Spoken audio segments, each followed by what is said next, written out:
Number 10 of the House of Commons Standing Committee on Finance. Pursuant to the order of reference of November 19, 2020, the committee is meeting on its study of the pre-budget consultations in advance of the 2021 budget. Today's meeting is taking place in a hybrid format pursuant to the House order of September 23rd, 2020. The proceedings will be made available via the House of Commons website, so that you are aware the website will always show the person speaking rather than the entirety of the committee. Just a reminder to members and witnesses, when you're not speaking, if you can put your system on mute, it's much better for the translators. I will forego the rest of the rules that apply in order to save time. And we will call on the first witness with Aero Montreal, Madame Benoit. If you can if all the witnesses can try and keep their remarks to roughly 5 minutes, then we'll have more time for questions. So, Madame Benoit, the floor is yours. Alors, vous m'entendez bien? Is the sound coming through well for you? You can hear me? Okay. Mr. Chairman, ladies and gentlemen, good evening. I'm delighted to be here before you on behalf of the members of Quebec's aerospace cluster. We're very grateful for this invitation. Created in 2006, Aero Montreal is a strategic think tank that groups together leaders in the Quebec aerospace sector, including companies, educational and research institutions, as well as associations and unions. Our mission is, in essence, is to mobilize industry players and improve the competitiveness of the Quebec aerospace ecosystem. As you know, our industry was very hard hit by the COVID-19 crisis. Since last March, with the closure of our borders, the great majority of the world fleet of planes was grounded because of the catastrophic drop in air traffic. Millions, or thousands rather, of workers in the sector lost their jobs. Delivery of airplanes were postponed or even cancelled, and hundreds of Canadian businesses are fighting for their very survival. Our industry is, however, working on preparing proposals of various measures to allow the public to return safely aboard our planes and to envisage the reopening of our borders, as is the case of other countries in the world. We've created the Alliance pour la relance en aérospatiale, a strategic committee managed by Aero Montreal.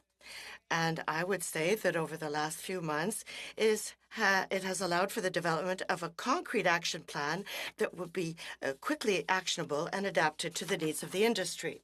The government must, however, quickly position itself because every day counts. We already see a drop of 40 to 60% of the need in new airplanes on the part of airlines, with an anticipated return to the pace of production before the crisis in 2024-2025. And some people are even talking about 2027. So the situation is very grave indeed. Before the crisis, the world aerospace industry had reached unequaled levels. To respond to the need, several companies went into debt to follow the increase in need, and they're seeing a drop of up to 50% of their activities. A lot of SMEs are having liquidity issues because of these investments, but also because of the extension of the terms of payment initiated by all of the order placers during the last few weeks. Companies also faced increases in delays for obtaining export permits, and the effect of this was to limit their access to certain markets. This situation is harmful to our industry, whereas more than 90% of our Canadian manufacturers export 80% of their production. The precarious situation experienced by our members is such that financial partners and major banks are more and more reticent with regard to funding our aerospace companies, given the risk.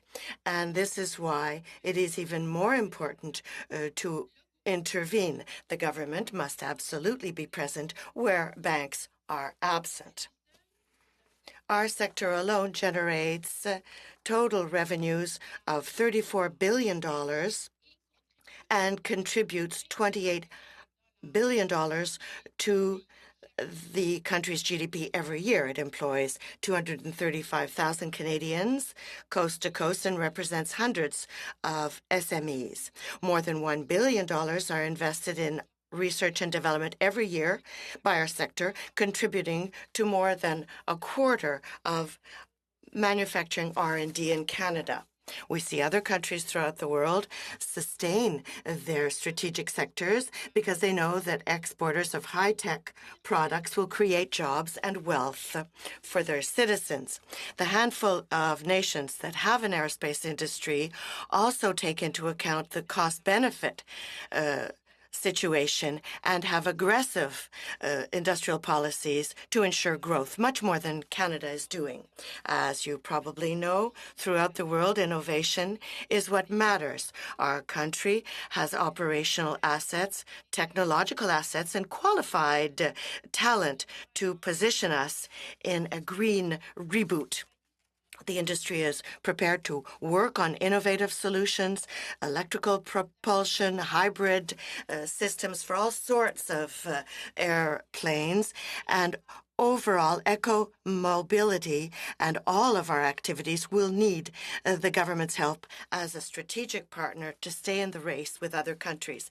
It is essential to invest now, as the government has recently done with the automobile sector in Ontario, in order to stop our industry from falling backwards on the international scene.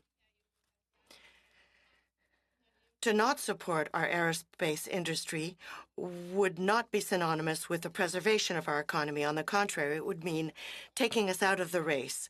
By contributing to the development efforts of our industry and positioning itself as a strategic partner, the Canadian government would create value and stimulate our economy. It would be supporting an industry that will allow our country to continue to distinguish itself and to be successful throughout the world. The facts are clear. Supporting our industry is a profitable investment for Canada. Ladies and gentlemen, I would be pleased to answer your questions. Thank you. Thank you very much, Madam Benoit, and also thank you for the brief that you supported earlier. With the chemistry industry of Canada, Mr. Masterson, and you've been here before. Go ahead, Bob, floor is yours. Thank you, Mr. Chair, members of the committee. Nice to see many of you again. It is a privilege to appear before you again in these unprecedented circumstances. And before I do begin, on behalf of our industry, I want to acknowledge and thank Parliament for its work to support Canadians and Canadian businesses as they cope with the impacts of COVID-19 on their health and economic well-being. I also want to give a brief shout out to the committee staff for their patience, their professionalism, and their proficiency in these challenging circumstances that most of us aren't used to when we come to committee. Thank you. Well, ready to discuss tonight the impacts of COVID on Canada's chemistry and plastics industries, I would like to take the opportunity more to focus on the future and what this committee and Parliament can and must do to ensure robust and timely economic recovery. That recovery must be premised on investment attraction. And we know COVID has put a strong pause on new investments in our sector and other sectors of the economy, but we have to remember that Canada's investment outlook was very troubling even before COVID. And this was very well highlighted by the Barton Advisory Council, as well as continues to be well articulated by the Business Council of Canada and the Canadian Chamber of Commerce and others. We would urge you as the committee to reflect again on the analysis and recommendations that have come from those groups in the past. And I welcome the opportunity to speak on this in more detail during the questions. Concerning the chemistry and plastics sector in particular, I offer a few observations before turning to our brief recommendations. First, demand in key Asian countries has already rebounded to pre-COVID levels. Inventories are at their lowest levels in a decade, and despite COVID, there's a return to record global volumes of chemistry and plastics production. And while experiencing a short pause due to COVID, this $4 trillion global industry looks ready to return to its normal, robust, multi-decade rates of expansion, which amount to nearly 1.5 times global GDP each year, as it has done for nearly 7 decades. Second, as you've heard me say many times before, Canada's chemistry and plastics sector holds many advantages, and with the right regulatory and investment conditions, we could better and fully participate in the global expansion of the industry and contribute to Canada's economic recovery. Moreover, key provinces, including Quebec, Ontario, Alberta, and British Columbia, have all identified and prioritized the opportunities for investment and growth in the chemistry and/or plastics sectors. Despite the interest and activities of the province, however, the desired chemistry investments are less likely to occur without increased engagement and improved investment conditions within the realm of federal responsibilities. We know that Canada's chemistry and plastics investments will make our economy more resilient, more innovative, and provide the critical building blocks for the low carbon economy. We know there's a huge opportunity to provide the building blocks for a truly circular economy for plastic waste, and my brief recommendations today reflect those opportunities.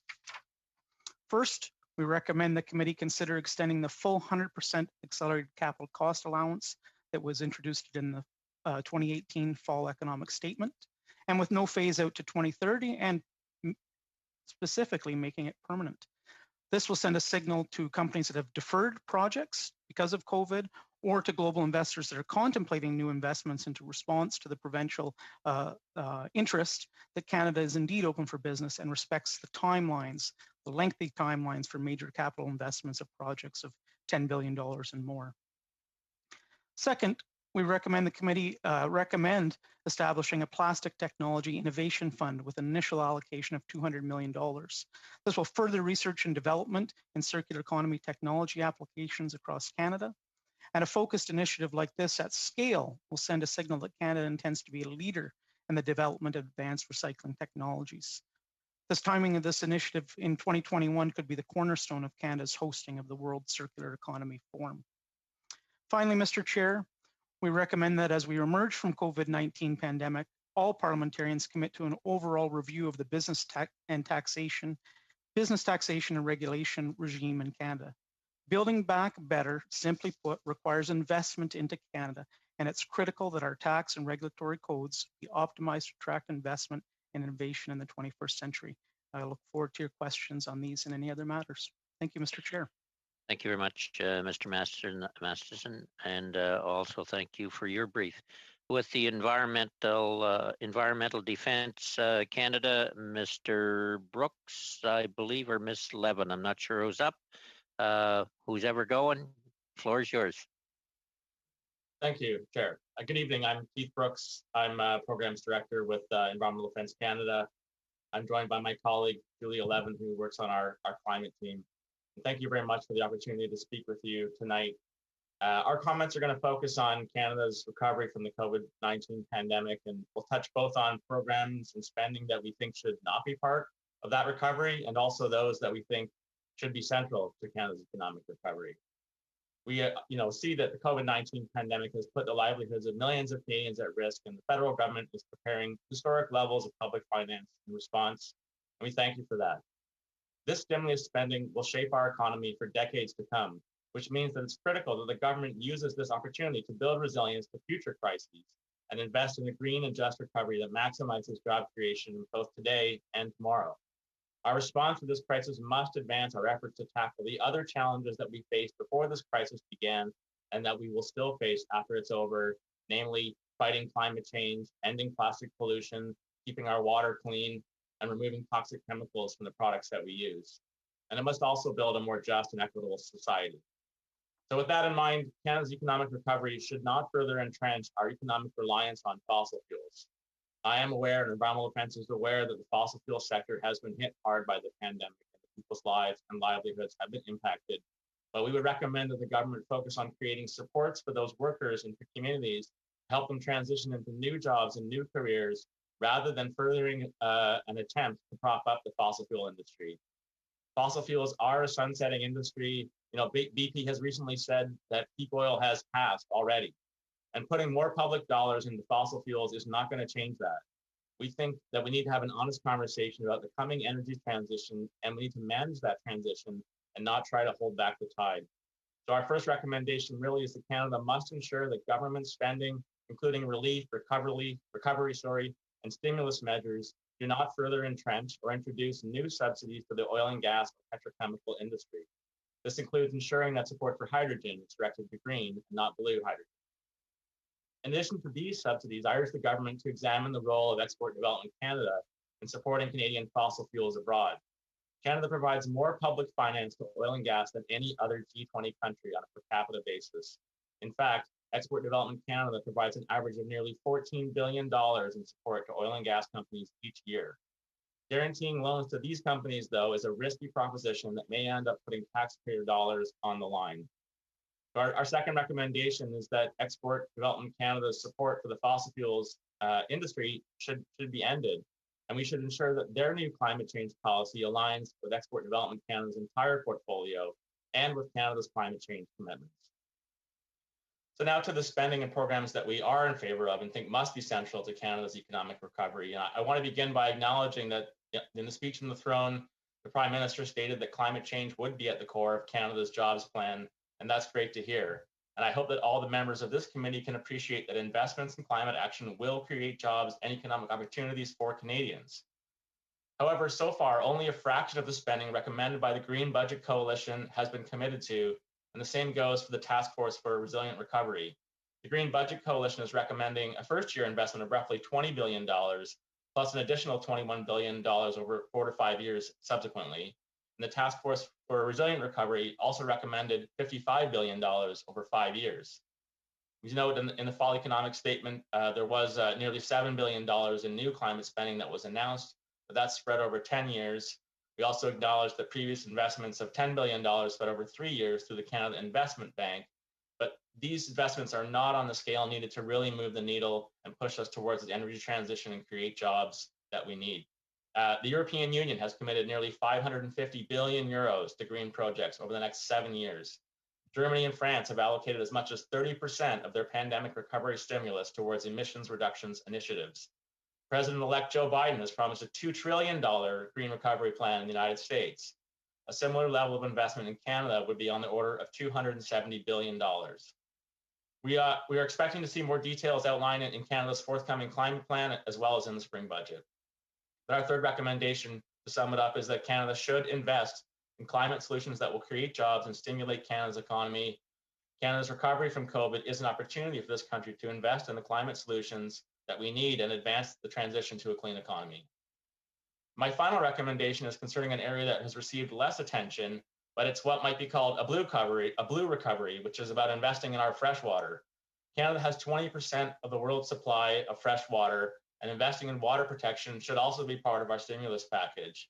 Evidence from a decade of investments in the United States in the Great Lakes Restoration Initiative, a federal U.S. spending program launched at the 2009 financial crisis, demonstrated a 300% return on investment.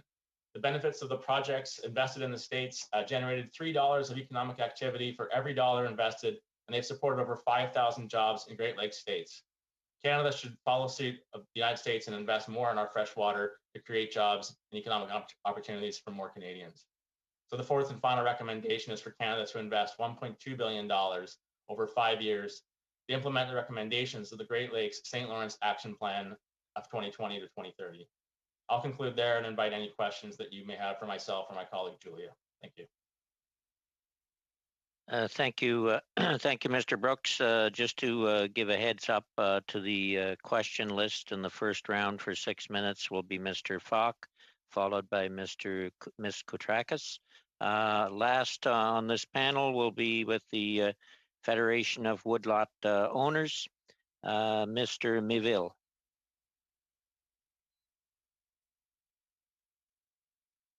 Monsieur le Président, chers députés, Mr. Chairman, Committee members, my name is Vincent Miville. I'm Director General of the Federation of Woodlot Owners in Quebec, the Fédération des producteurs forestiers du Québec.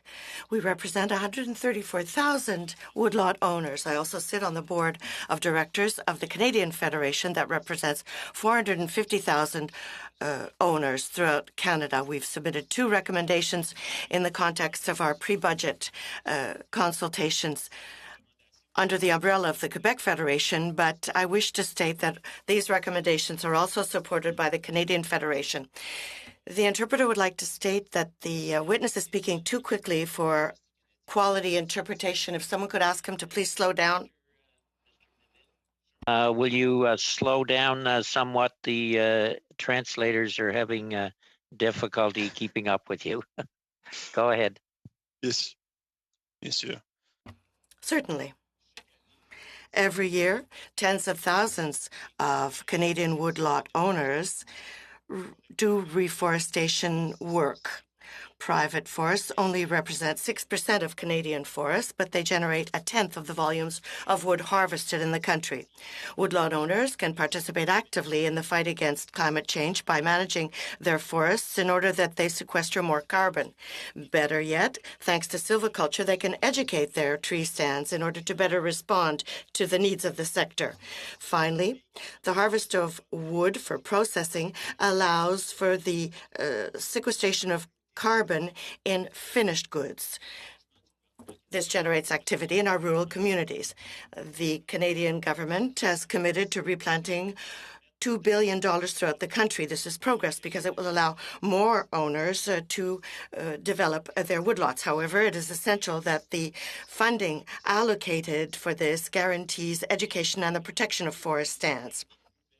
This program aims to create new woodlots, but this constraint risks limiting this development activity because very few lands are appropriate for reforestation in the private stands in the Maritimes and Eastern Canada. The program should also allow for recovery of those forests devastated by natural catastrophes or epidemics, such as the spruce budworm, because when these forests die, they quickly become a source of carbon emissions. If the objective is to increase carbon capture, then the government should fund and assist all silvicultural work that allows for this objective and not just reforestation. This is an ambitious goal, 2 billion trees, but success will be determined depending on what we're able to achieve long term. This will create good conditions in the context of our second recommendation, which is the development of a more encouraging fiscal framework for silviculture. Various factors intervene. A lot of lot owners are discouraged because of the present context. At present, the federal fiscal system encourages few owners to exploit their woodlots. First of all, the income and the costs don't arrive at the same time. They're asynchronous because often investments are made and you only harvest the trees years later. Secondly, profits are uncertain and long-term because the production period that covers decades is really unique to the forestry sector. Thirdly, producers don't all harvest every year. So there's a higher marginal tax rate, which reduces the interest people have in production. This is why we're proposing the creation of a savings and investment regime in order that woodlot owners be able to set aside some of the taxes they might have to pay in order to be able to fund their activities. The idea is to encourage Canadians to develop their woodlots, to harvest wood, and to develop economic activity in rural areas. Secondly, invest the revenues flowing from their tree stands with a view to resilience. Second, bring synchronicity with regard to the expenditures and the revenues in order to reduce uncertainty. Our 2 recommendations would allow Canadian owners to fully exploit the silvicultural potential of their woodlots, the Government of Canada would move closer to its GHG reductions. The forestry industry would be able to secure long-term supply of wood from private lots, and we would contribute to the recovery of the Canadian economy. Thank you.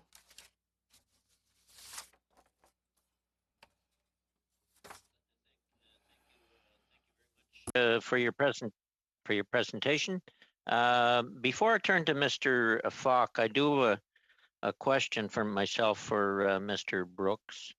I do worry about how some things get translated out there in the real world, Mr. Brooks. And you indicated that EDC support basically for the fossil fuel industry has to end, and you said a number that was billions of dollars.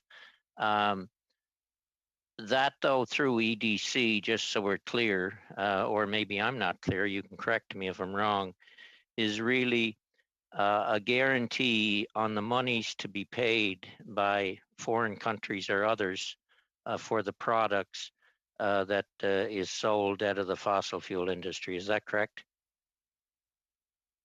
Let my colleague Julie answer that question. Julie? Thanks for the question. So yes, what Export Development Canada does is part of what it does, part of its financial package of tools is to guarantee loans. Of the nearly 14 billion, just to clarify, 30% of that is to domestic oil and gas companies and 70% is international. Yeah. Though COVID will change that balance and skew it more towards the domestic. But given what we know about the financial standing of these oil and gas companies, those loans are then backed by taxpayers. So if companies begin defaulting on their loans, which is entirely possible, then that's our taxpayer money that the government is gambling with through Export Development Canada. And then also just one last thing, included in that 14 billion, a chunk of that is also funds administered. We lost you, Julie, somehow.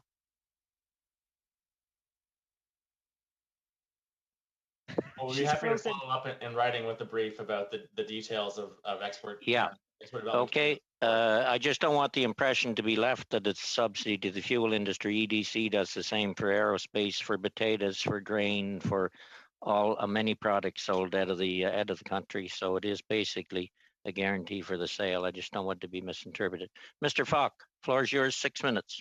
Oh, thank you, Mr. Easter. I was concerned for a moment there that you were sharing my time with me. No, I'm not. All right.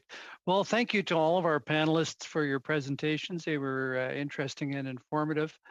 And I'll start right at the top with Ms. Benoit and the aerospace industry. In your organization's response to the fall economic statement, you indicated that there hasn't been adequate engagement with some of the actors throughout the supply chain for the industry. And I'm just wondering if you could elaborate a little bit more on that. What do you mean by that?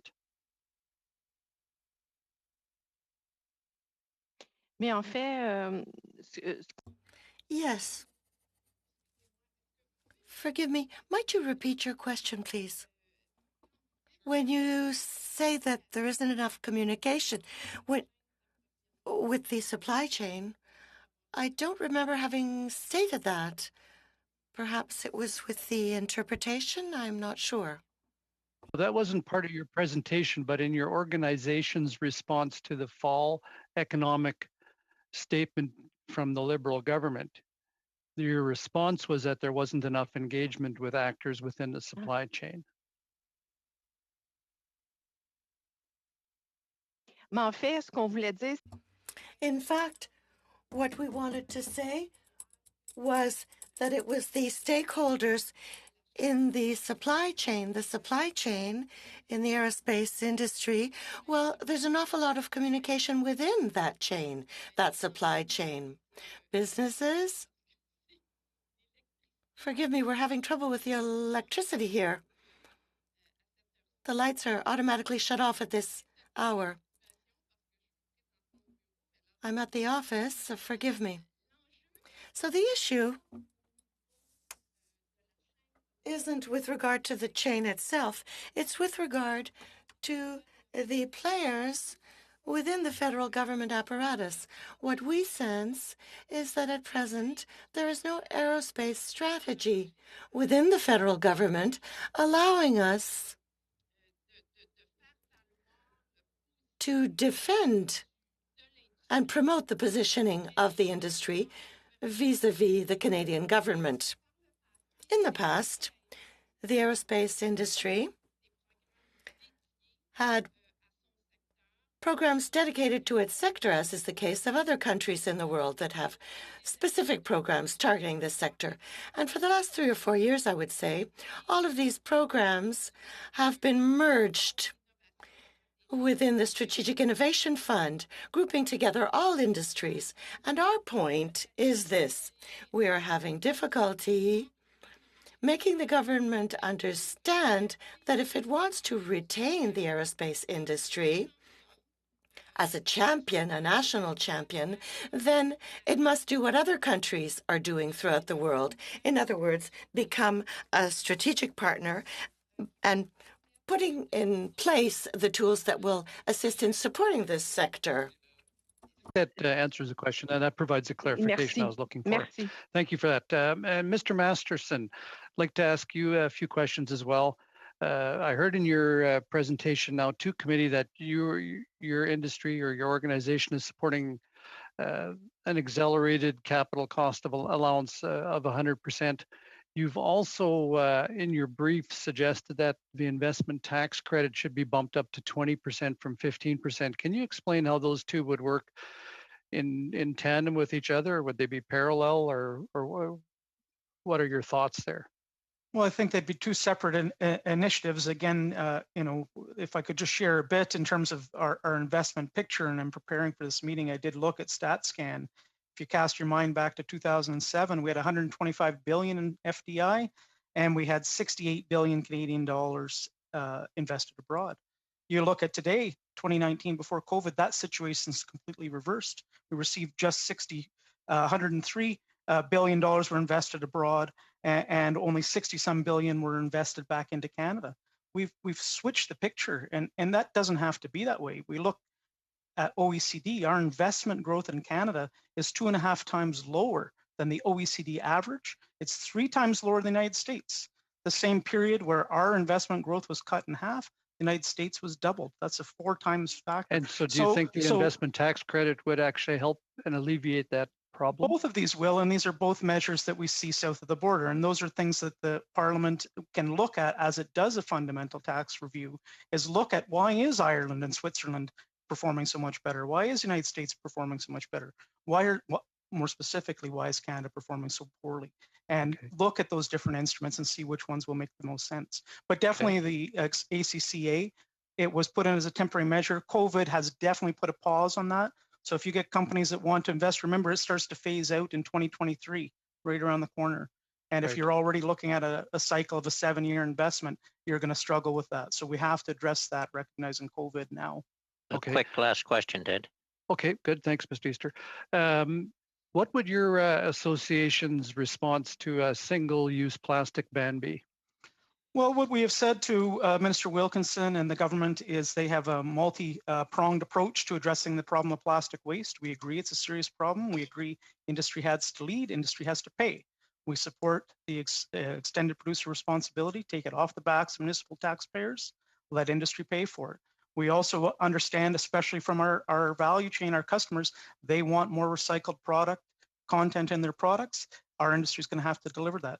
We don't support the ban, but more specifically, what will harm investment is using SEPA as the tool to achieve that by declaring plastics toxic. That is not a message. That is just a message that tells this global industry that I've told you how quick the potential to grow is, that Canada's just ambivalent about whether the money comes here or not. And if we're ambivalent, it won't come here. Thank you. Thank you. Thank you all. Turning to Ms. Koutrakis, 6-minute round, followed by Mr. St. Marie, if he's made it to the room. Ms. Koutrakis. Merci, Monsieur le Président. Ma première question est pour... Thank you, Mr. Chairman. My first question is for Ms. Benoit.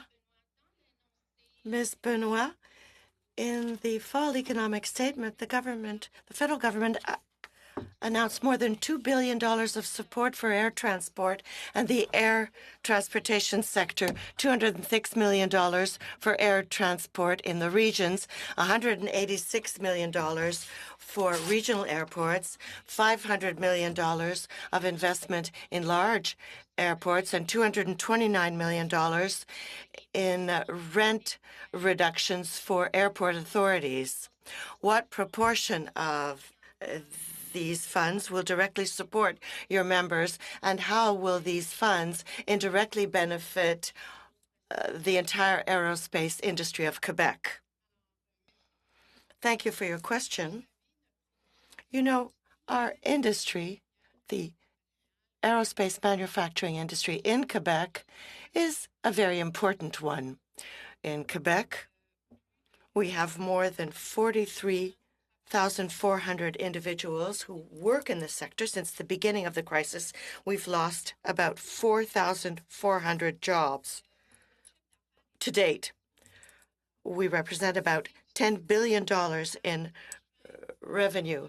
This is the supply chain that provides the parts to build airplanes, and we have the opportunity to have here in Quebec major builders such as Airbus, Bombardier, Pratt & Whitney, who build engines. But these aren't airline companies. These are suppliers who work on building the airplanes that hopefully will one day be sold to airlines. So in the economic statement, there were no measures targeting the manufacturing industry, the aerospace manufacturing sector. There's a domino effect. If the air industry receives funding and is able to fly again, if the Canadian government opens the borders, all of this will stimulate the manufacturing sector. But at present, the airline sector is on its knees. It is not flying. Airplanes have been grounded, and it's the manufacturers who are suffering, but we've received no assistance for manufacturers. We're going to lose SMEs that will perhaps go bankrupt, and the risk is that companies become targets for foreign predators, in the sense that we have jewels here in Canada that risk being bought up by foreign interests because they are weakened at present. So what we're telling the Quebec government, it understood the message, but the Canadian government must support the establishment of a consolidation fund that will allow us to protect our entire supply chain, our Canadian supply chain, especially the SMEs that are more at risk because they aren't getting orders today. They're running at 40% of their capacity, commercially speaking. And I would say that those companies that work in the defense procurement area are doing a little bit better, rather a lot better, because the governments are continuing to call upon these companies for their defense and security needs. So in Quebec, we have perhaps 23% of companies that deal with defense, which isn't much. We're more involved in the commercial sector, and we're on our knees, and we are getting no assistance whatsoever from the federal government. Thank you, Ms. Benoit. I'm going to try to put another question to Mr. Miville. Mr. Miville, could you provide more details with regard to the reforestation support program that's been proposed? What standards or criteria should be used to determine eligibility to the program, and what would be the necessary funding required in order to properly sustain reforestation needs? Sorry, I have trouble with that word, says Ms. Koutrakis. No problem. I believe that the measures, the amounts announced in the recent economic update, well, there was talk of more than $3 billion over the next 10 years for reforestation, for planting these 2 billion trees throughout Canada. And this struck us as being very ambitious. That's a lot of money, and I think that woodlot owners are going to be there to be able to rebuild our forests, and they'll be very pleased with the budgets that will be made available to them. We simply must ensure that the criteria will allow these private woodlot owners to benefit fully from the program. In other words, we want to be able to use these monies to do reforestation on lands that don't regenerate very well in eastern Canada. As you know, we have a problem with the spruce budworm.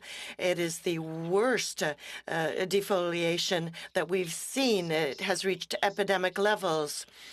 And the criteria of the program must allow woodlot owners to rely on these programs in order to resurrect the forests that have been devastated, and this will also allow them to sequester carbon.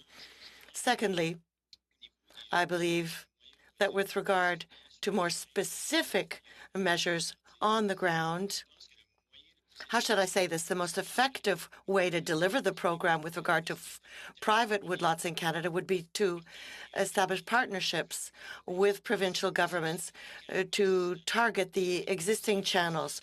So the existing forestry advisors, people who know what has to be done in order to better deliver these programs in the provinces, people who already are familiar with similar programs. And these new programs will be very welcome, but they need the help of people who are already aware of what is being done. To end it there, we are slightly over. Mr. Savard Tremblay. Oui, bonjour, salutations. Merci à l'ensemble. Yes, welcome to all the witnesses. Thank you, Mr. Chairman. My question is for Ms. Benoit from Aero Montreal. Welcome, and thank you for your very pedagogical and salutary presentation, because there's this conflict between the aerospace industry and the airline industry. It's an industry that is essential. As you stated, the aerospace industry for Quebec is what the automobile sector is for Ontario. And as you stated, Ontario was entitled to assistance, and Quebec should have assistance as well. I'd like to hear you about this. What should be our first move? What should we start with? There are several issues. You talked about defense. There could be liquidities, loans for purchases, a policy for climate change, for example, like France is doing with its help for Airbus. There's a project for the greening of the fleet. Here we have the A230s, and there could be maintenance policy, a recycling policy. We saw that some airplanes were sent to Arizona to a plane cemetery, but we have a company in Mirabel that's specialized in this area. So there's a lot to be done, but what do we start with? Thank you, Mr. Savard Tremblay. In fact, I always come back to this. The federal government isn't proud of its aerospace industry in Canada. And I'll say this, it's unbelievable the number of countries in the world who are dreaming of having what we have here in Canada, a supply chain, world-class talent, well-paid jobs, and a sector that exports more than 80% of its production. This is quite rare to have an industry that brings in as much money, that provides this money to the Canadian economy. For more than 100 years now, we've had this industry. We've been building it up in the country, and we've developed world-class champions. We know about Bombardier, but it's much more than Bombardier. There are companies in Manitoba, BC, and the Maritimes, on Prince Edward Island, Halifax, Quebec, Ontario, that work hand in hand in this supply chain that has been set aside, abandoned. We've proposed, suggested to the federal government very concrete measures. I have supplied them in the documents that we prepared in advance of today's meeting. And we have projects, innovative projects that are ready to go, revolutionary projects that will even better position Canada long term. Because when you invest in innovation in the aerospace industry, it's not like in countries that develop software or video games. We're investing over 8 or 10 years before these technologies can be certified and before they can be embedded in an airplane system. We talk about technological demonstration projects. These are very costly projects. They're very worthwhile. We invest. We invested 10, 12 years ago. We had the C-Series that become the 220. You know, the C-Series, well, these were demonstration projects. It's technology that we devised here in Quebec. We developed this in Canada with other players, and this allowed us to develop the most advanced airplane in the world, technologically speaking. Were I the Prime Minister of Canada, I would buy one, and I would be proud to show it to the entire planet. It's not for nothing that Airbus is so proud to have grabbed that plane. It's the most optimized airplane, even with COVID. If you look at airlines, there are very few planes flying, and the ones that are the C-Series planes. So my point here is that the government must listen to us. We have projects that are ready to be launched in the area of motorization with BC companies, maritime companies to develop a hybrid electric motor, the motor of the future, and that motor is going to fly in 2023, 2024. It'll be the very first prototype, and we have to be in the race. The government must support us if it wants us to be ahead of the game and to continue to innovate and develop. And we sense that there's a disinterest on the part of the federal government. People are talking a lot about superclusters, as we call them. We too are delighted to have superclusters in advanced manufacturing, in artificial intelligence. These are all transversal technologies that the aerospace sector integrates in its construction, its development, and its innovation projects. But if there's no longer, in 5-7 years' time, an aerospace sector, well, unfortunately, we won't be able to integrate all of these beautiful innovations coming from the superclusters. So we mustn't let this industry die. The U.S., France, Germany, and Singapore recently have done a lot. There aren't many countries in the country that can fly planes with the know-how, the talent that we have in order to develop airplane programs that are competitive worldwide. So I'm appealing to you today. It's a cry from the heart. I'm really worried about the future of our industry. We were 5th, we've dropped back to 7th worldwide, and if Canada and the Canadian government doesn't do what other countries are doing, isn't a strategic player for the industry will continue to lose ground and will no longer be in the race. Thank you, Ms. Benoit. I imagine that's all the time I have. Thank you. That is, you made your point very well, Ms. Benoit. Turning then to Mr. Julian for 6 minutes. Peter, floor is yours. Merci beaucoup, Monsieur le Président. Merci à tous. Thank you, Mr. Chairman. Thank you to all our witnesses for your participation this evening. We do hope that you and your families and loved ones are healthy and safe in this pandemic. I have a few questions. I'll begin with Ms. Benoit, and I would ask you to respond as succinctly as possible. Ms. Benoit, I'm frustrated when I hear you talk about the importance of investing and the fact that the federal government hasn't been there to date, even if there are a lot of jobs, even though it's a very important industry, there are a lot of jobs at play. When I compare this with the banking system, Canadian banks got $750 million in liquidities to date through various federal institutions, and I'm frustrated to see that the aerospace industry hasn't received the investment required. You also talked about delays in obtaining export permits, and I would like you to talk to me a bit about this. Is it the fault of the federal government that these delays in obtaining these export permits exist, have occurred, and what's the impact for the industry?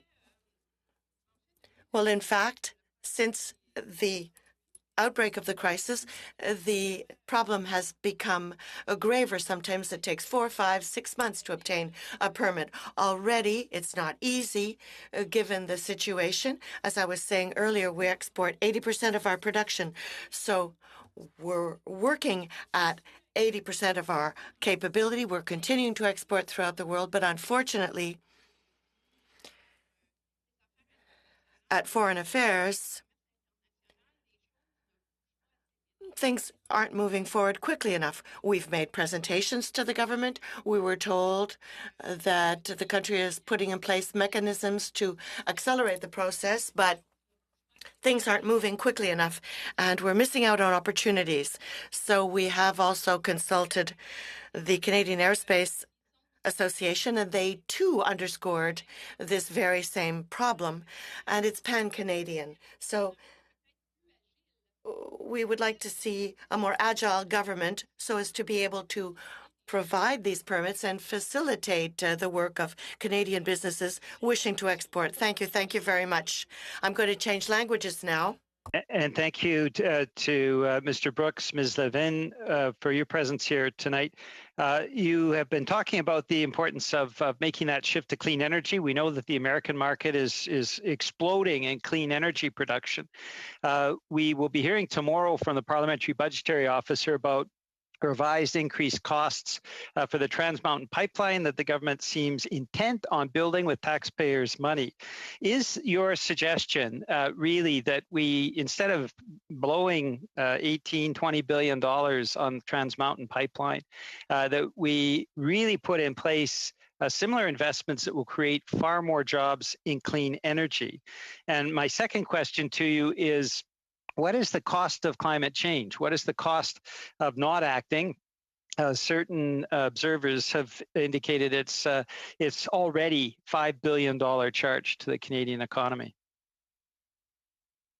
The answer to your first question is yes. We'd like to see, the no more investment in oil and gas, and certainly we think that the Trans Mountain Pipeline is a bad investment, and government should do what they can to get out of that as soon as they can and direct that money towards green energy, which will create a lot more jobs. Renewable energy, building retrofits, the kinds of things people are talking about are much more better job creators. They're more labor intensive and less capital intensive. So per $1 million invested, we create a lot more jobs in clean energy than in fossil fuels, for sure. And to the second part of your question, just remind me what it was again now. Well, the second part, there's a explosion of clean energy markets in the United States and the importance of making investments. So we have the grid system to actually supply the U.S. in clean energy. And then the cost of climate change to the Canadian economy, the cost of not acting. Everybody that studies the cost of climate change finds that not acting is much more than the cost of acting by a large margin. And one example recently came out of the Canadian Institute for Climate Choices. They found that I think it was a 5% drag on GDP as a result of the impacts of climate change. And they compared that, the same analysts looked at the expense of Ontario's cap and trade program back in the day, and they saw that would cause a bit of a drag on the economy, but only by 1.5%. And this is just, percentage of growth. So slowing down the growth of the economy only a little bit. So the cost of putting a cap and trade system is 1/3 of the cost of ignoring climate change. That's one example. And I'd just like to jump in on that. One of our recommendations that we've made through the Green Budget Coalition is that in the next budget and in all budgets, we start to do that cost comparison. What are the costs of inaction? Because, for example, just the health-related costs of burning fossil fuels in Canada is $50 billion. There was a report that just came out earlier this week about the weather-related costs. They would quickly add up, and that analysis should be done and could be included in the budget. And on the first part, TMX is one very significant subsidy. It's unfortunately just one of the many. So there are a lot of subsidies that are part of our commitments that we have committed to the G20 and to the G7 to eliminate. We've made almost no progress on that. Our peer review with Argentina is stalled. We've seen very little progress from either ECCC or Finance Canada. And we saw a report that just came out last week from the Canadian energy regulator, the Energy Future Report, which shows that even with less ambition than the government has already committed to, so less ambitious policies, there is no need for either TMX or KXL. So that really goes to show that we're making, that these choices are not the right choices for Canada's economy and Canadians across the country. I'm sorry, Peter, we are going to have to end it there. We are over time on the 5-minute round now. Mr. Veersen, who I have on my list, followed by Ms. Zerowitz, splitting with Mr. McLeod. Mr. Veersen. Thank you, Mr. Chair, and I want to thank our witnesses for being here tonight. Mr. Brooks, the government has recently introduced a bill, C-12, their net zero plan. I just wonder if you got any thoughts on that. Well, we're glad to see the government moving forward with accountability measures. This is something that we at Environmental Defense and a number of other environmental organizations have been asking for a long time. Though that said, we do have some issues with this particular bill. In particular, we don't see a 2025 target, which we think is really important. We know we need to take action sooner rather than later, and our concern is that this bill might be holding future governments to account rather than the current government. And some of the other issues have to do with the actual accountability mechanisms, like is the expert body appointed by the government going to have the power to actually force the government to take any action, or are they just kind of making recommendations that can be ignored? So I think we'd like to see that bill strengthened, but in general, we're happy to see the direction towards greater accountability. We think this is very important, and this is the way that a lot of other countries are going about managing climate change. We're following the lead of Britain, for example, but others as well. And one of the benefits of this kind of a body is that it gives puts the power in the hands of experts to make recommendations about what policies should be held, and it takes it away from the political nature, unfortunately. Thank you, Mr. Brooks. Mr. Masterson, I've been able to tour Redwater, Alberta, the big petrochemical plant that they're building there, making propylene. When I was there touring it, it's the Alberta Heartland Institute was bringing us through there. It's amazing facilities that they've got going on there, amazing projects. That facility seems to be coming on stream, I think, this spring, if I'm not wrong on that. And they've told me that Canada could put another petrochemical plant like that online every year for the next 20 years and not keep up with demand for propylene. Is that correct? And do you see other areas in the country that have opportunities similar to Alberta in that respect? Broadly, that's correct, and that fits in with the message I gave earlier. This is a growth industry. We have to remember where these chemicals go. They go into 95% of all finished products. If you can touch it, taste it, feel it, see it, it's got chemistry in it. And as the economy grows, as we have aspirations for more people entering the middle class lifestyle in Asia, but worldwide, more demand for more sustainable water, clean energy, safe, nutritious, abundant food, that means more and more and more chemistry. And Canada and your location in Alberta is especially well positioned to contribute to that. It has incredibly low carbon, abundant, low cost resources.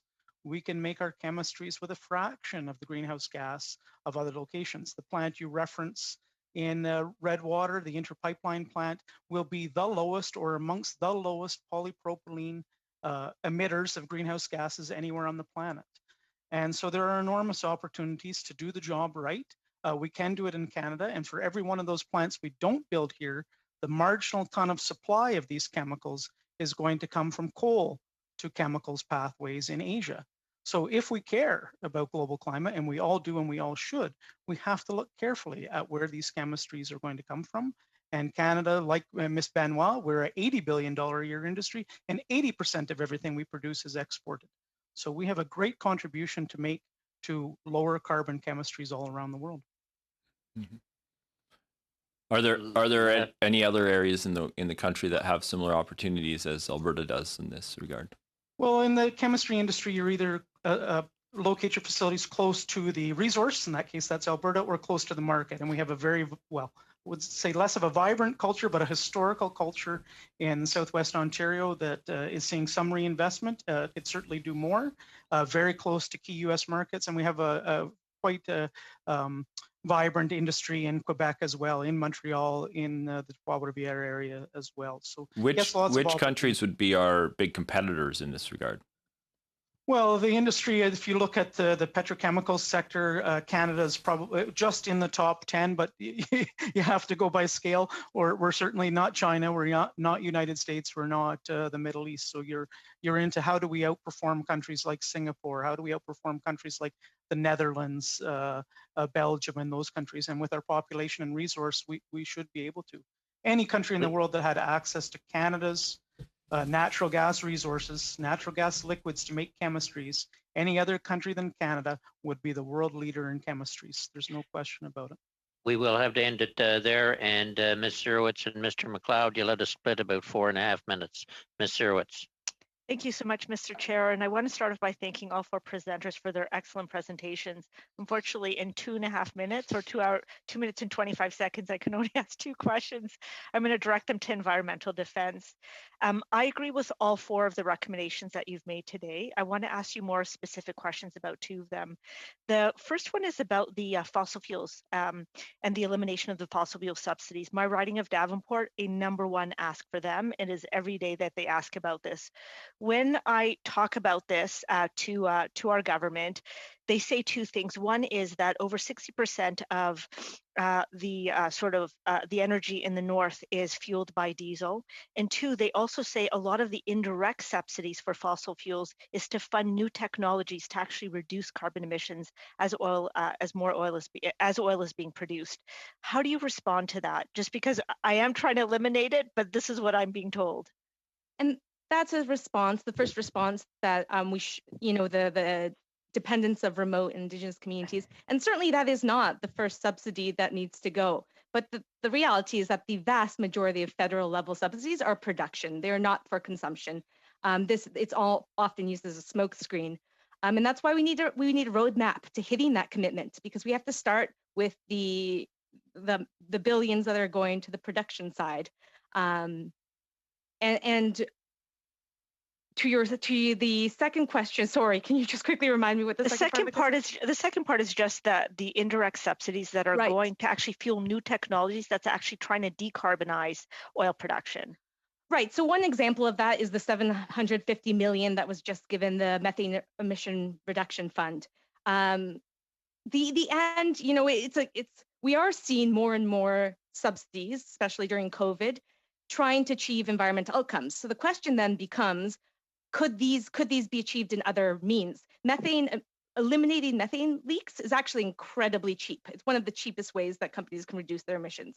Those exact same outcomes could have been easily achieved through regulations. So is that the best use of $750 million? Could some of that instead have gone to independent monitoring, because we know that industry is consistently underreporting the emissions?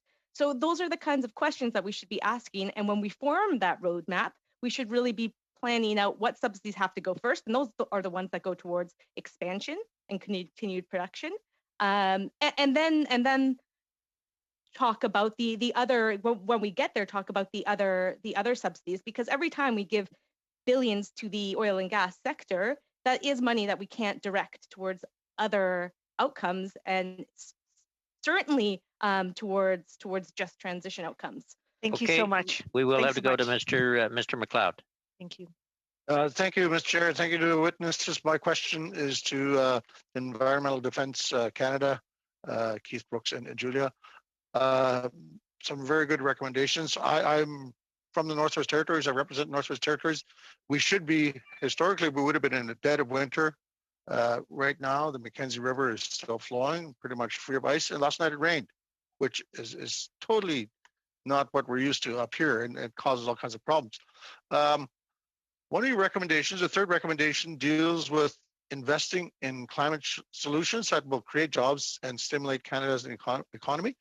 I wanted to know if you would consider an expansion by the government of support for the Indigenous guardian stewardship and Indigenous protected conservation areas to be an important step towards meeting that recommendation? I think that absolutely could be an important step towards meeting the recommendation. We know that nature-based climate solutions are a part of the solution set that we need, and we know that we have great allies in Indigenous communities, great partnerships and conservation projects, as you described. I think that is one of the main ways that the government should go about creating more protected areas and putting in place those nature-based climate solutions. But my second question is around the blue recovery that you talked about, and I was very excited to hear that because we are downstream from many of the projects that are in Alberta and BC, and we have huge concerns because we're quite impacted by anything that goes on in the south, and we seem to have very little in terms of protection. And we've talked to the Minister of Environment about a water agency, to have an agency that would include all of us. What do you think of that idea? Yeah, I mean, we know that the government has committed to protecting 25% by 2025 and 30% by 2030, and we're behind on that. We need to do more on that. I think the Canada Water Agency is a key tool that we should be using to do that. And one of the main things we think that agency should be doing is actually have some money that they can dole out into projects and get provincial partners and Indigenous partners and get municipalities and communities and everybody involved in the work of protecting fresh water. We have 20%, 1/5 of the world's supply of surface fresh water in Canada. We're not doing enough to protect it. And the experience in the States of the Great Lakes St. Lawrence Restoration Initiative was that the President Trump did want to remove this funding program, but it was so popular with local communities, with the governors, with the citizenry, that he couldn't do so. And it gave a way for people to really get involved in the work of protecting fresh water. I think the Canada Water Agency could do that, but they would need to have the resources in order to be able to get those provincial partners and municipal partners and Indigenous partners and everybody on board and get into the work of actually protecting water. I'm sorry. Folks. We're going to end it there. This we could go another 2 hours on this panel. Extremely interesting panel. And just for your information, Mr. Brooks, we've set up a subgroup of the Canada-US Interparliamentary Association interparliamentary group on a Great Lakes issues. That's chaired by Vance Badaway on behalf of the Canada-US IPG and shared with the US side. Okay, with that, we will have to, I want to thank all the witnesses for their presentations and pushing for very quick times. Thank you for that. We will suspend and go to the next panel. This meeting.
to order.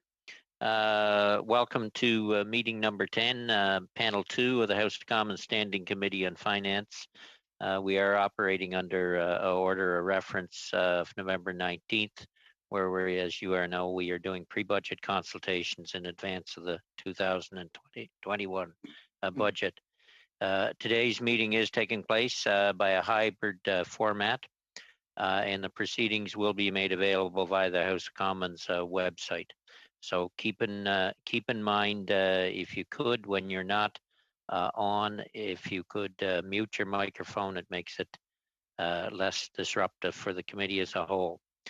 So just to give a heads up to the questioners on panel 2, Mr. Falk will start and Mr. Sabero will follow him, and we're going to have to cut it back to a 5-minute round to try and get everybody in. And then I'll turn to, first up will be Mr. Ian Lee, Associate Professor with the School of Business, Carleton University. Mr. Lee. Thank you very much, Mr. Easter. Thank you for inviting me to appear before the Finance Committee concerning the most momentous budget to be delivered in modern times in Canada at the federal level. First, my 3 disclosures. I do not consult to anyone anywhere. Secondly, I do not belong to or donate to any political organization or party anywhere. Thirdly, I am not here speaking to you tonight, to seek funding or help for anything or anybody anywhere. Over the next couple of months, I think an extraordinary number of people will appear before this committee, beseeching you for grants, loans, subsidies, stimulus, and other forms of financial assistance. And many will claim very dire outcomes consequent to any denial of funding. During the last 3 years, through meticulous, extensive review of Canadian statistical data collected and published by Stats Canada, CIHI, Treasury Board main estimates, Treasury Board Secretariat, public accounts, Office of the Auditor General, PBO studies, and similar government-sourced studies, I slowly developed a PowerPoint deck of graphs, charts, and tables sourced exclusively from Government of Canada departmental publication sources. I called my presentation Enduring Urban Legends of Canada. I will not be presenting it now, but I'm just going to run over some of the findings, just summarize them very quickly. We have been told many times, daily, weekly, that inequality is exploding in Canada. Yet, the OECD data, recent data, shows that Canada is below the OECD average. Indeed, in a speech by the new governor of the Bank of Canada in September 2020, the inequality graph was reproduced and specifically cited by the governor. In that same speech, the governor of the bank provided StatsCan data that showed that the share of top income earners peaked in 2006 and has declined since, not increased since, as we are told regularly. Indeed, Professor Stephen Gordon of Laval University has published a number of op-eds in the Globe, National Post, Maclean's, showing that the middle class has not vanished or collapsed, but is thriving. I reproduced in my slide deck of graphs from the OECD from 2017, 2019, 2020 that showed that Canada has improved over the past decade in reducing inequalities in well-being. Indeed, we are at the very top in the top 2 or 3 or 5 countries out of the 34 wealthiest countries in the world, which is what the OECD is. The OECD data showed, in fact, that Canada is number 2, which means in the world, for gains in well-being. A second oft-repeated claim is that poverty is skyrocketing ever upward in Canada.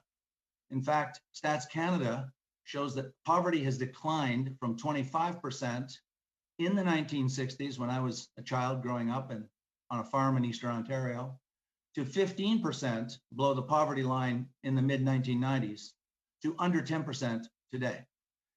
Indeed, the ESDC, which of course is the Government of Canada, showed in its publication on poverty that the percentage of low-income Canadians have declined dramatically from 1976 to the present.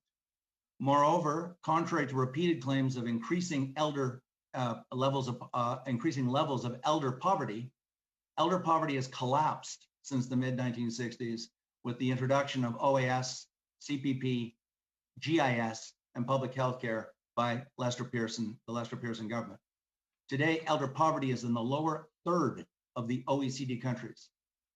And it should be no surprise to parliamentarians because the Stats Canada classification of functions of government by consolidated government component shows that the federal and provincial governments in Canada in aggregate spent $185 billion in 2018, and that was only on income support programs. In fact, immediately prior to COVID, in January of 2020, the two levels of government, federal and provincial, spent $200 billion on income support alone. StatCan notes that almost 2/3 of the $750 billion spent by all levels of government in 2018 were directed towards, this is a direct quote, social protection, healthcare, and education. And spending on social protection grew at 5.4%, the fastest, which is well above inflation. In other words, and I'm just coming to my end, in other words, pre-COVID in 2018, we were collectively spending almost $500 billion on social health and education in a country with less than 2 trillion GDP at that time. That's 25% of GDP. My urban legends slides also address the claim that large numbers of Canadians are deeply indebted and in desperate financial position, individually on the edge of bankruptcy, we're told. It's claimed that we owe 2 trillion in debt. We do, but it's never disclosed that Canadians own 13 trillion personally for a net worth per Stats Canada of over $300,000 per person in 2020. No doubt I'll be accused of wanting to ignore the plight of the poor. Precisely the opposite. Large numbers of Canadians live very well indeed. The CRA income stats and the Stats Canada Inequality Index clearly show Canada is an extraordinarily prosperous country for most of us. However, there are some Canadians that are left behind, and this calls for targeted surgical policies, programs, and spending to zero in like a laser beam to help those who do need help. I urge parliamentarians to avoid at all costs the demand from high-income privileged professionals for universal social programs, people like me, professors, public servants, medical doctors, who are seeking to obtain free drugs and or free daycare to be paid for with scarce public resources when we need to focus on our low-income people who need help. Thank you. Thank you very much, Mr. Lee. Turning to the African Leadership Force, Mr. Boka, go ahead. Floor is yours. You're there, Mr. Boka. Can you hear me now? Yes, the sound is coming through now. Ladies and gentlemen, members of the Standing Committee on Finance of the House of Commons, good evening. Allow me first of all to thank you for the opportunity you have given me to appear before you on behalf of African Leadership Force in the context of your pre-budget consultations for 2021. I would also like to take advantage of this opportunity to thank the Canadian government for the bold and appropriate measures taken in favor of the people, of citizens, of businesses, and of Canadian communities in the context of the fight against the COVID-19 pandemic, with a view to also preparing the country for a robust economic recovery. African Leadership Force is an organization of the African diaspora in Canada created in March 2006, and its objectives are to establish in Canada an African group of consultation, representation, and positive action dealing with political, economic, commercial, cultural, scientific, technical, and social issues affecting Africa and Africans. As well, One of our aims is to promote leadership and entrepreneurship within African communities in Canada, and finally, contribute to the development of a mutually beneficial partnership between Canada and Africa. The main recommendations of our organization in the context of these consultations have already been sent in by email and can be summarized as follows. Funding measures to improve the welfare and health of seniors in cooperation with Canadian provinces, afford a safe welcome and stay to seasonal farm workers, combating systemic anti-Black and anti-Aboriginal racism, putting an end to police brutality targeting Aboriginals and Black people, the creation of a Canadian investment fund for Africa with initial capital provision of $1 billion to facilitate mobilization of funding for business projects and investment projects in Africa, specifically in the areas of infrastructure and the digital economy, fund organizations of the Canadian diaspora devoted to the promotion of business relations between Canada and Africa, and encourage banks and financial institutions to extend until the end of 2021 the interest rates charged for loans and credit cards.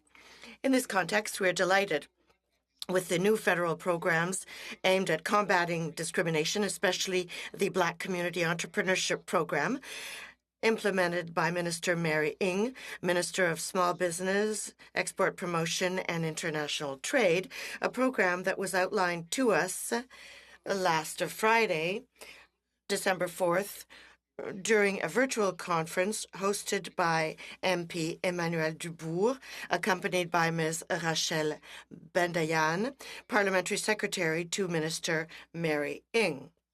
These programs are really going in the right direction.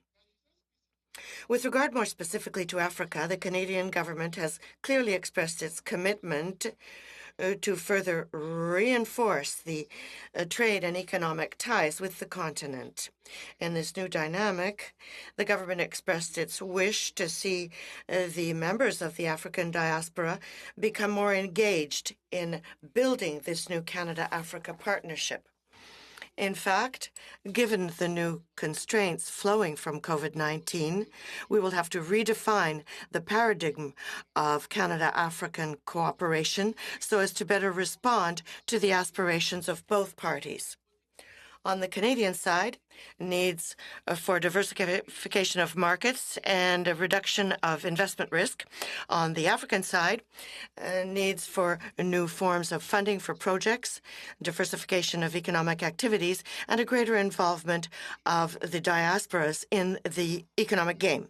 The COVID-19 pandemic constitutes a threat for world health and the world economy. In this context, given the enormous gap between the means deployed by the rich countries, more than $12,000 billion, and those that we could qualify as virtually anemic on the side of the less advanced economies, Secretary General Angel Gurria, the Secretary General of the OECD, launched a call on November 13th asking rich countries to triple or even to quadruple their ODA in order that these emerging countries be able to participate more fully in the fight against the pandemic. In this context, we recommend two additional measures on the part of the Canadian government. First of all, the establishment of a special plan in support of the economic recovery of African countries and help for SMEs that account for 90% of affected businesses. Also, the Constitution, in cooperation with the private sector and multilateral agencies, of an investment fund for Africa that would be a springboard for this new partnership between Canada and Africa. These measures interrupt, but I'll have to get you to wrap it up pretty quick. We're trying to hold people to 5 minutes, and we're at 7. I'm nearly finished.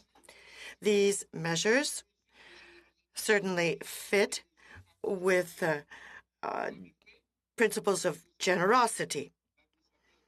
As the director of UNPD stated, this pandemic has thrown us into a new era of global cooperation between the public sector, the private sector, and other agencies so that we can together achieve our financial and technological objectives. Thank you for your attention. This with a view to sustainable development and interdependency.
There's an economic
Of your questions. Thank you. Thank you very much, Ms. Kraus, and also thank you for your brief you submitted earlier in the year. Turning then to Kim Moody, Moody's Tax Law. Mr. Moody. Thank you, Mr. Chair, and good evening, committee members. Thank you for the opportunity to discuss the 2021 federal budget priorities. My name is Kim Moody. I'm a chartered professional accountant and the CEO and Director of Canadian Tax Advisory Services for Moody's Tax Law, Moody's Private Client. I have a long history of serving the Canadian tax profession with a variety of leadership positions, including Chair of the Canadian Tax Foundation, Co-Chair of the Joint Committee on Taxation of the Canadian Bar Association and CPA Canada, and Chair of the Society of Trust and Estate Practitioners for Canada, to name a few. Given the limited time we have tonight, I'm going to keep my opening remarks shorter than usual. March 19th, 2019. Does that date mean anything to anyone? Well, it should. That was 629 days ago, and that was the last time the federal government released a budget, and we are quickly approaching the Canadian record for that kind of delay of 651 days. As former Parliamentary Budget Officer Kevin Page said in October this year, budgets are fiscal plans, and to say that because there's too much uncertainty we're going to manage without a plan is kind of bizarre, Page said. The reason we have plans is because there's uncertainty. I absolutely agree.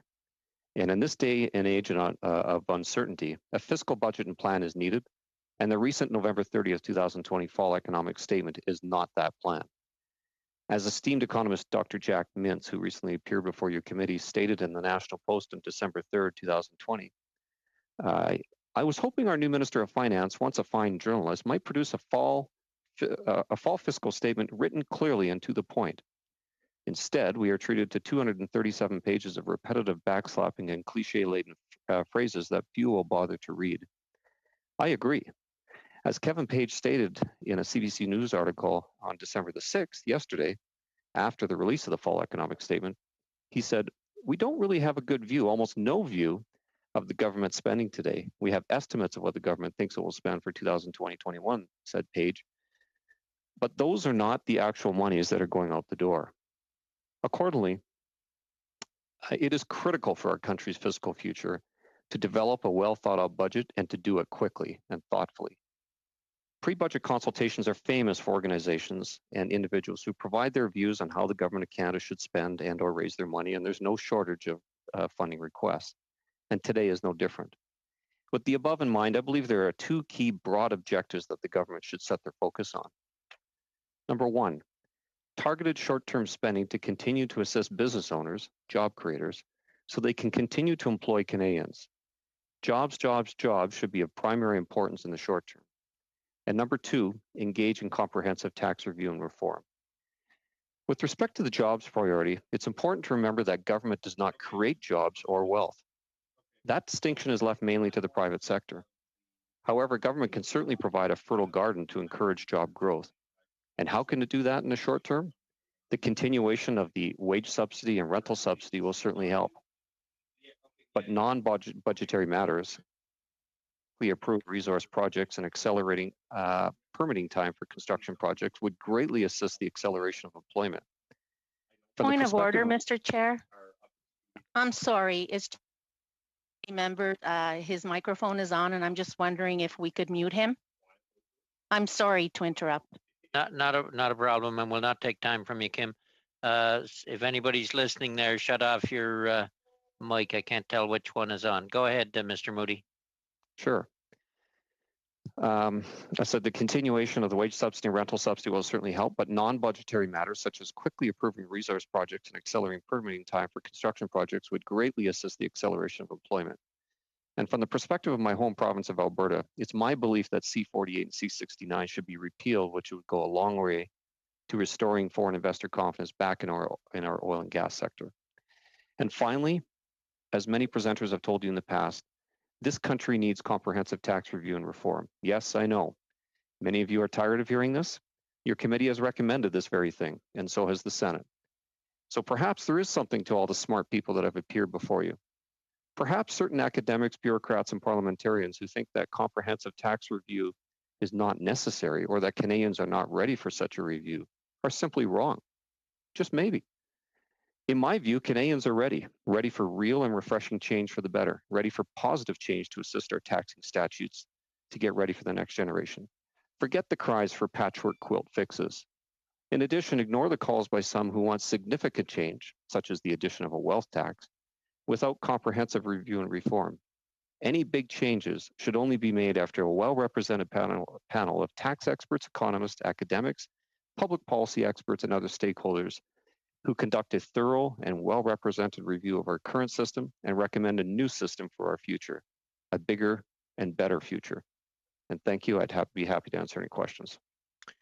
Thank you very much, Moody, and yes, Mr. Moody, and yes, we certainly did recommend that there be a tax review comprehensive. So we'll let us switch back to 5 minutes instead of 6 to try and get everybody through. Mr. Falk, 5 minutes. Thank you, Mr. Chair, and thank you to all the panelists who presented a brief and a little synopsis of what your concerns are. Mr. Moody, I'd like to begin with you. You have criticized the CERB, and I think rightly so, for being in direct competition with the private sector. And I'm just wondering if there's any of these other COVID subsidy programs that you think need to be fixed or could be made more effective. No, that's a great question, and yes, I did criticize the CERB, and on record for stating that. In a perfect world, I'd love to see the wage subsidy and the rental subsidy simplified, but I do sympathize with the Department of Finance in how they wanted to target it. But there's a reason why there hasn't been as much pickup in the wage subsidy. And in my humble opinion, it's because it's so complicated and people are scared to use it. So I think that's the short answer to your question. With respect to some of the others, I'd just like to see a slowdown of some of the, which is too late now, but for example, the one-time payment for seniors, I still shake my head at that earlier this year.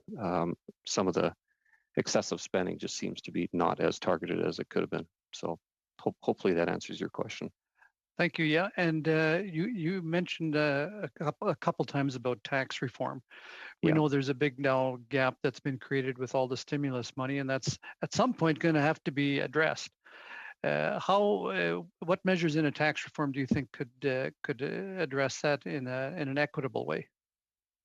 When you say gap, sorry, maybe enlighten me. What do you mean by that? Well, we've spent almost $400 billion more this year than what we're going to be taking in. So somewhere that $400 billion needs to be addressed. We either need to work on some kind of repayment program, or we need to get to the point where we're okay with paying interest on an extra $400 billion.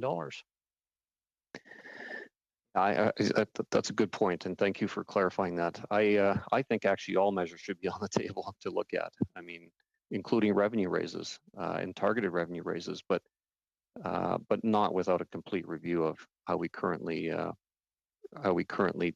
tax and administer our system and what is taxed, you know, and I think austerity measures should also be on the table, and so that's my personal view.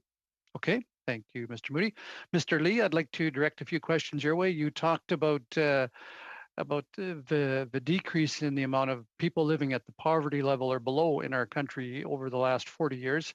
I think that's a point well taken. But you did say that there should be measures taken to adequately address the poor during this time of COVID. Do you have any specifics that you could point out to this committee?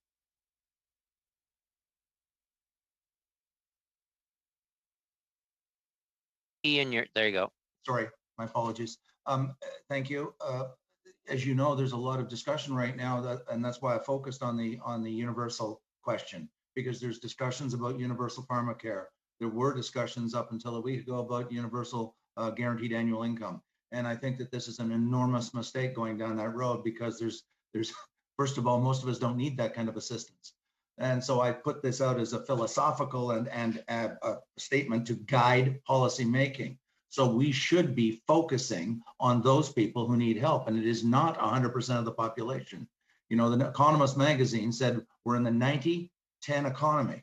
90% of us, and if you look at the employment numbers, it really falls down on that. Most people in the economy, about 90% of us are doing okay, but 10% of us are doing terribly. So we should be focusing on that 10%, and that we know who they are. They're in airlines, they're in accommodation, they're in restaurants, they're in the entertainment, in theater, that sort of thing. And we should be focusing on them rather than grandiose programs where we're going to be pouring out money for all kinds of people who do not need the assistance or support. Okay, I think I have probably time for one more question. Could you identify what that support might look like for some of those industries that you've identified? And I agree with you that the majority of people are okay, but there are a few targeted industries that have really been hit hard and need something. I agree. Airlines is at the top of the list, oil and gas. I don't think that we should allow, and I've said this in some of my public comments, I don't think we should allow ideology, is the word I'm using, to say some industries are somehow inappropriate because they're, in the view of some people, emitting GHG. We should not be letting that enter into our calculus. There are large numbers of Canadians who work in those industries, about 10%. We have 1 million more people right now unemployed compared to pre-COVID. And we should not be making distinctions about what industry they work in. They all need our help. And so we should be looking at those industries, oil and gas, airlines, hotels, accommodation, and the entertainment industry for targeted assistance for those. Thank you. Thank you both. We'll turn to Mr. Sabara, who will be followed by Mr. Savard Tremblay, and then Ms. Blaney. Mr. Sabara. Oh, thank you, Mr. Chair, and it's great to be back on the committee this evening with everyone. And I want to say thank you to everyone that's presented tonight. All your presentations are all very thoughtful and all touched upon subject areas that are important as we move forward. I do want to say to Mr. Lee, thank you as always. I always appreciate your comments. I actually, it's funny enough, the September 10th commentary by the Bank of Canada Governor, Chart 6 and 7, which you referenced, and I was very, very happy to see you reference the work that's been done to decrease levels of poverty in Canada. And, you know, we had two measures in our platform, the 10% increase in old age security, and then the very targeted, which would need cooperation from the provinces, the increase in the CPP survivors benefit, which would aid many single seniors when someone passes away. That would be a large measure. And, you know, I look at the official poverty dashboard that came out in February of 2020 this year, and just the decline in poverty rates across the country. You know, especially I have to say under when we assume power, the increase in the Canada Child Benefit, the 10% increase in the GIS, and then the economy creating over 1 million jobs. So great thing. So my quick question to you, because I'm going to try to limit this. If you had to name 2 policy measures that we could implement on a going forward basis, what would the 2 be? And very quickly, please. Oh, you're on mute. Thank you. Sorry, I keep forgetting. Targeted daycare. We do, I think there's wide support in the country for daycare. The question is, are we going to give it to wealthy lawyers or accountants or professors? Okay, and the second? The second, I think that we've got to revisit the CERB and make sure that it is not a penalty on employers. I'm talking to too many employers who are finding that the CERB is preventing people from returning to work because, I'm sorry people will be upset at this, but there's not enough incentives for people to return to work on CERB, and it has become probably overly generous in terms of the compensation. Okay, thank you for your commentary. Over to Mr. Moody.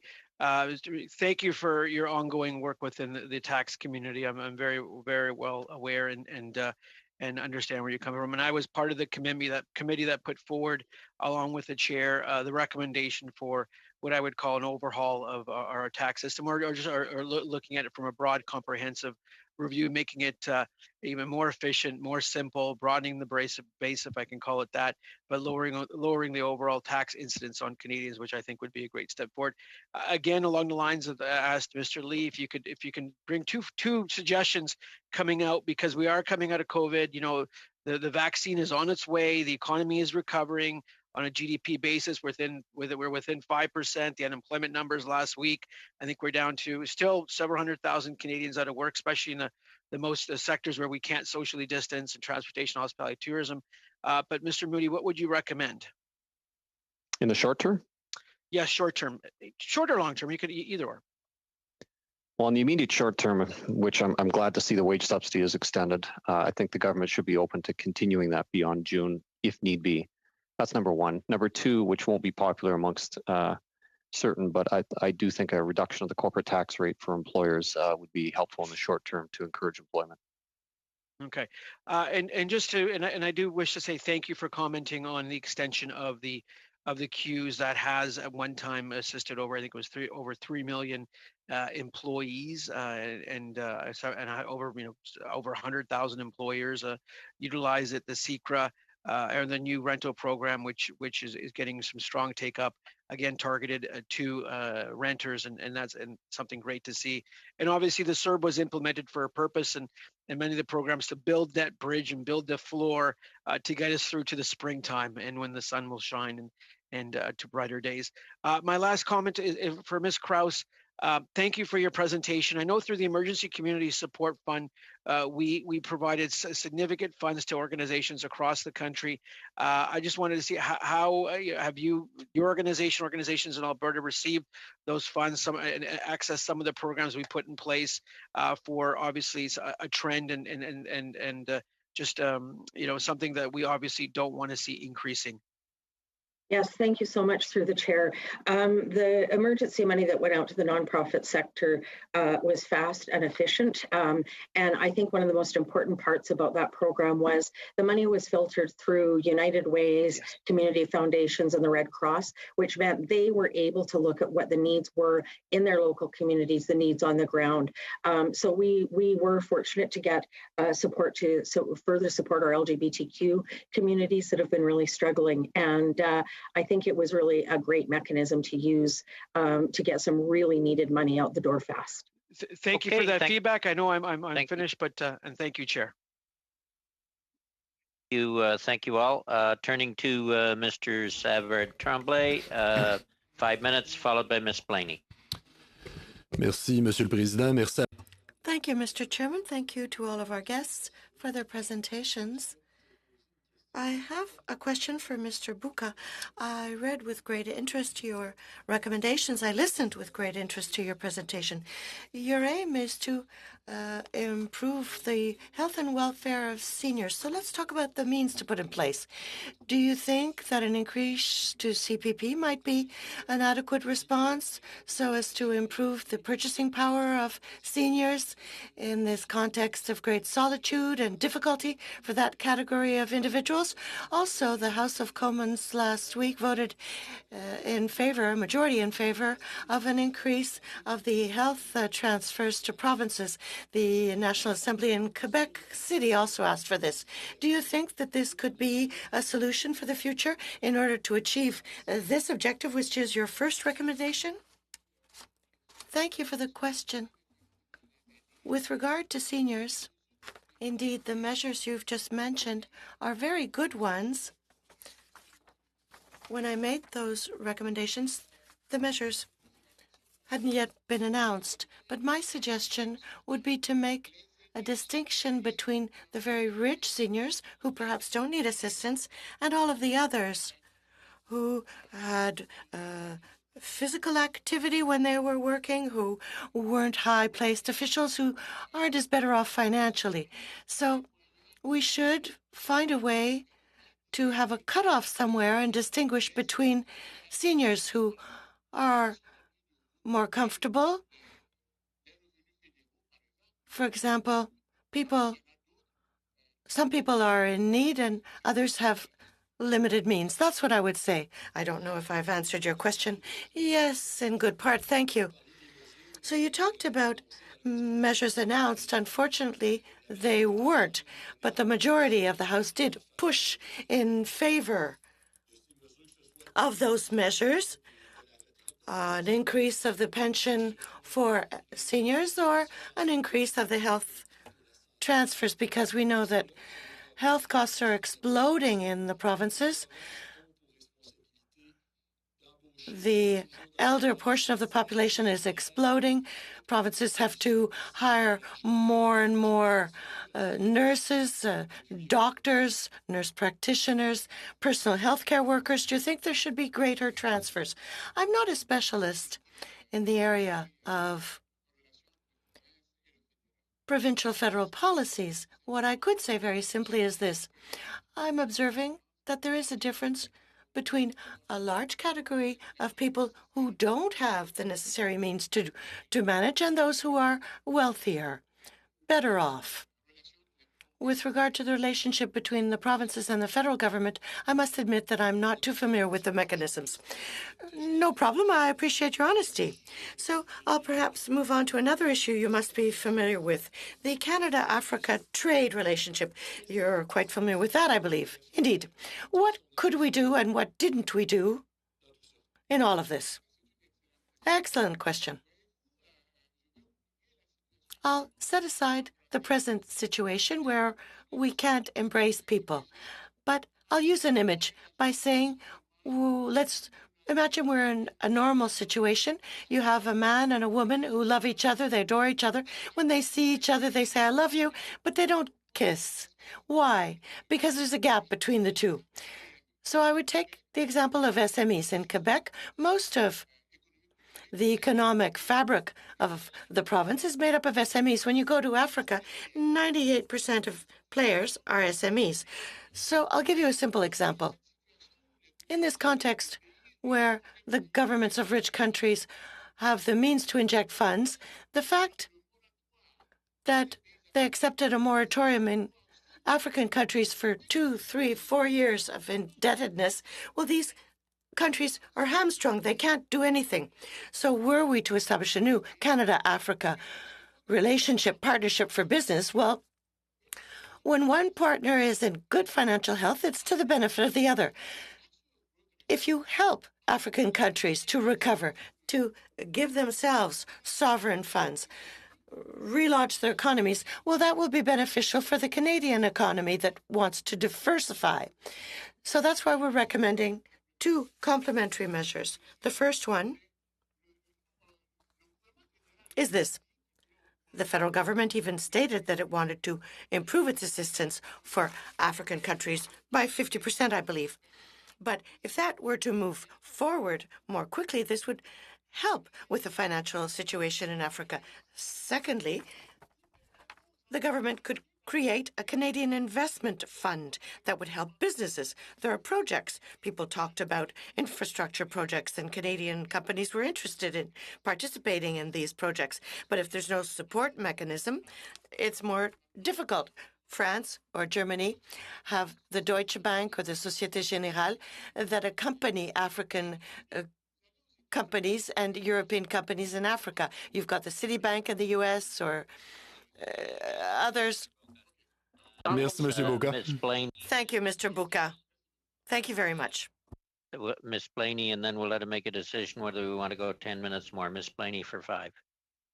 Thank you, Chair, and thank you to the witnesses this evening. Mr. Boka, if I could start with you first.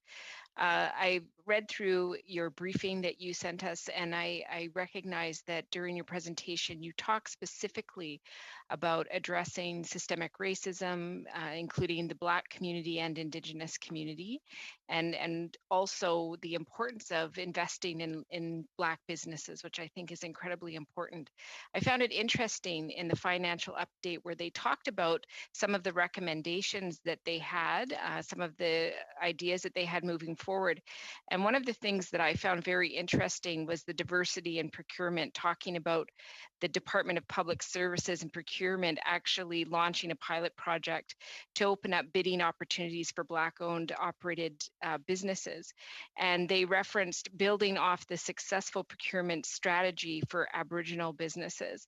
And I found that interesting because Aboriginal businesses, of course, have come forward very recently saying the 5% goal is not even close to being met. In fact, the procurement from the government to Indigenous businesses is below 1%.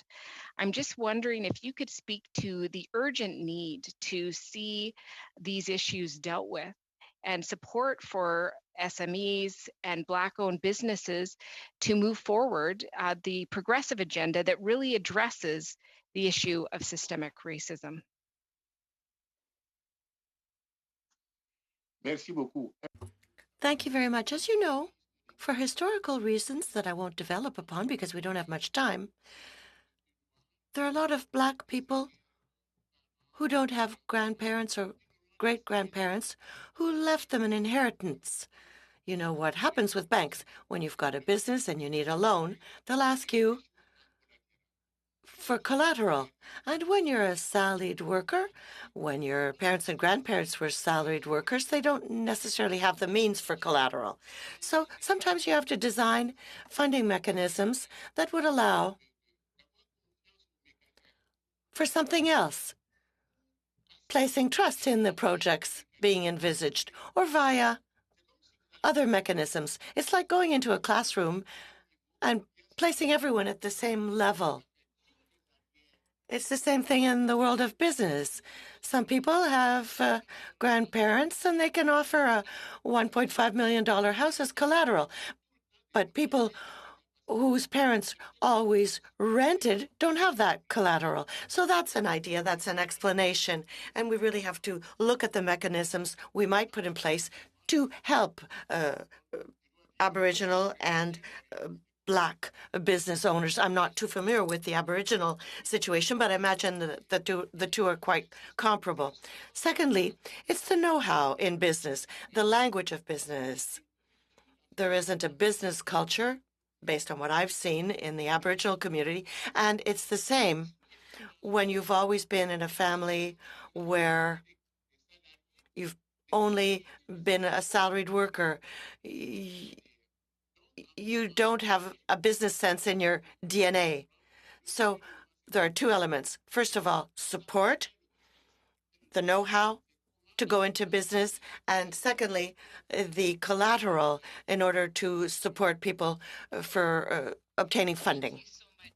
Ms. Kraus, if I could come to you, you talked a little bit about the realities of domestic violence, and I've certainly heard that in British Columbia, where I'm an MP, that those numbers are increasing, that the strategies around helping women exit those environments is getting harder because so many people are isolating, and of course that is a very unsafe place. I'm just wondering if you could talk about the impact of COVID on those services and what harm you feel that is bringing to families. Through the chair, thank you so much for that question.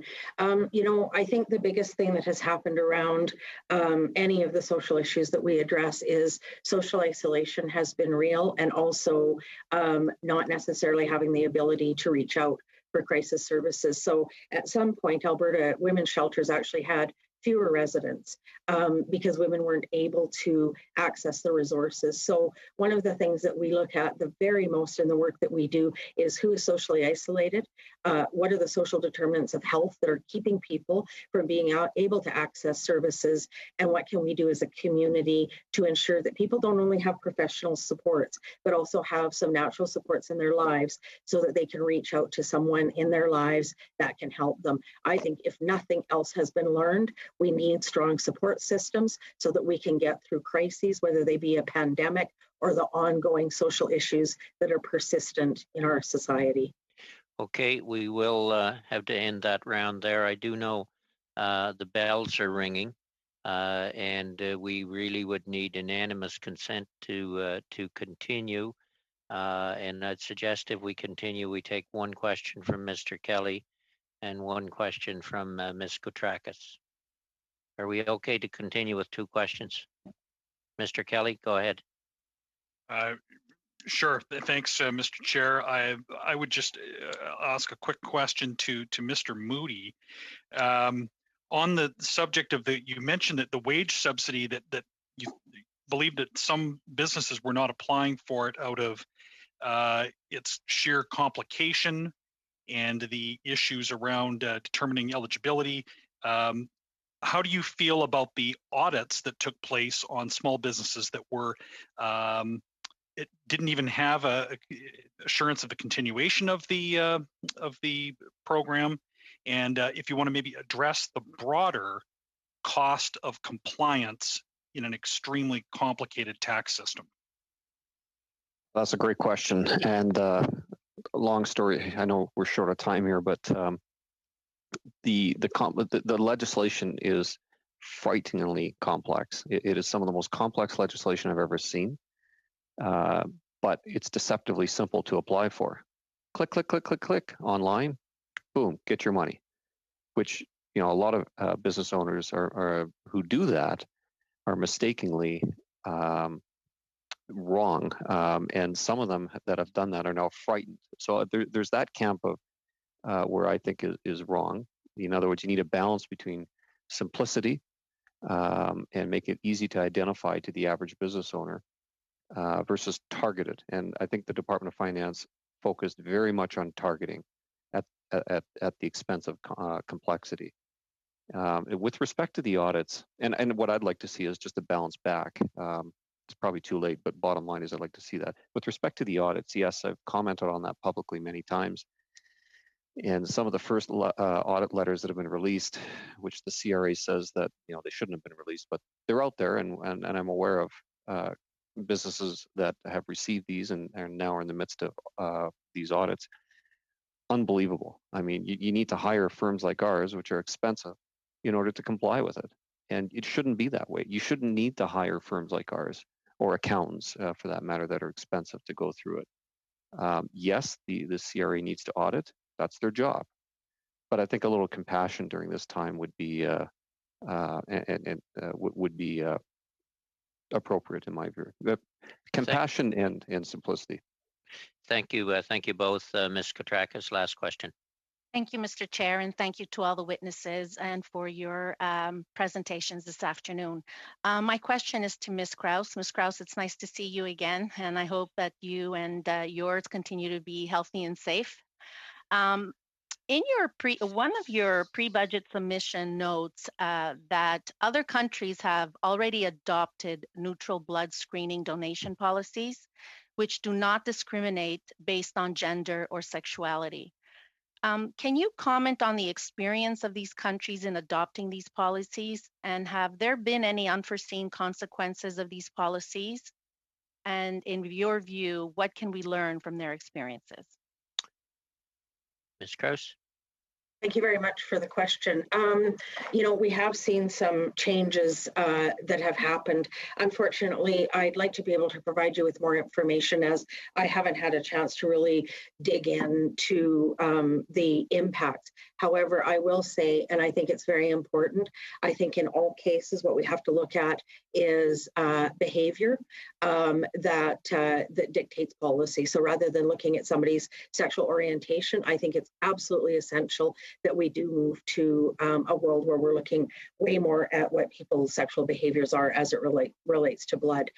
In terms of I have lots of smart people that work with me that we could certainly provide you with more information around what the successes and challenges have been, which I take seriously, that there are always consequences. But I think overall Canada definitely needs to move to ending the blood ban for gay men. Okay, thank you. And if you can send us further information on that, Ms. Kraus, that'd be great. On behalf of the committee, I'm sorry to rush everyone, but on behalf of the committee, I certainly want to thank all the witnesses for their presentations tonight and answering our questions as well. And if you do have further follow-up information you want to forward to the clerk, that's fine too. I think we had a couple of very good panels tonight that'll help us in moving forward. So thank you very much to the witnesses. For committee members, they're aware of the meeting tomorrow and the meeting on Thursday. We're also going to slate one in for Friday as well from 1 to 3. So if people want to work with their schedules, hopefully that'll work. With that, we'll have to adjourn and we will see everyone at the votes. Thank you again. Meeting adjourned.